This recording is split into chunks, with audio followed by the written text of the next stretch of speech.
గ్రామీణ పట్టణ ప్రాంత ప్రజల అభివృద్ధి కోసం కేంద్ర ప్రభుత్వం చేపడుతున్న పథకాల వివరాలను అందరికీ తెలియజేసేందుకు కేంద్ర ప్రభుత్వం చేపట్టిన వికసిత భారత సంకల్ప యాత్ర సూర్యాపేట జిల్లాలో దిగ్విజయంగా కొనసాగుతోంది.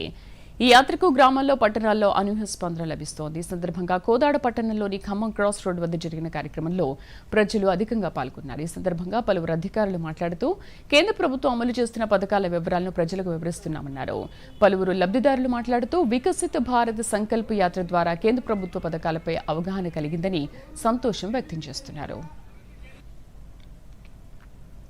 ఇందులో మన బ్యాంకు నుంచి వచ్చే స్కీములు ప్లస్ గవర్నమెంట్ డిపార్ట్మెంట్స్ అయిన MEPMA, health department, ASHA workers, Ayushman Bharat, ఈ అన్ని రకాల విషయాలు సామాన్య ప్రజలకు చేరేలాగా వివరించడం జరిగింది. దీనివల్ల ఏవైతే ఉపయోగాలు ఉన్నాయో అవన్నీ ఎక్స్ప్లెయిన్ చేయడం జరిగింది. ప్లస్ ఈ సెంట్రల్ గవర్నమెంట్ స్కీమ్స్ అన్ని క్యాలెండర్లు, డైరీలు కూడా పంచడం జరిగిందండి. మా ఫాదర్ రోడ్ యాక్సిడెంట్లో ఈ మధ్య చనిపోయారు. అప్పుడు ఎస్బీఐ బ్యాంకుకి వెళ్ళి ఒకసారి కనుక్కుంటే మా ఫాదర్ 2 స్కీమ్స్ తీసుకున్నారు.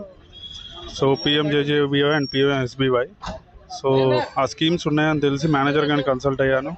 సో ఆయన మాకు నిజంగా మమ్మల్ని హాస్పిటాలిటీ కానీ అతను రిసీవ్ చేసుకోవడం చాలా మంచిగా